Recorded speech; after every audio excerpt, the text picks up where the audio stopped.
bolehkah mengikut ru'yah negara lain? Misalnya ada wali murid ibu yang pergi umroh Saudi Arabia, misalnya menetapkan Rabu, sedangkan Indonesia misalnya Kamis. Bolehkah mengikut Saudi Arabia? Tak boleh, karena dalam sholat kita ngikut waktu Saudi atau Pekanbaru? Rimbo panjang. Apa pula ikut Pekanbaru? Maka jangan terjebak kalau tinggal rimbo panjang. Makanya tak bisa mengikut ru'yah negara lain. Jadi kita ikut ru'yah keputusan Republik Indonesia.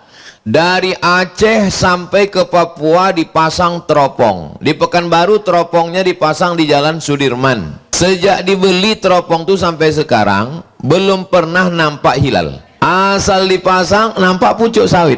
Ustaz kok tahu? Kawan saya di Kementerian Agama, saya tanya, pernah teropong ditampe awak tu mencaliak hilal? Enggak, teman.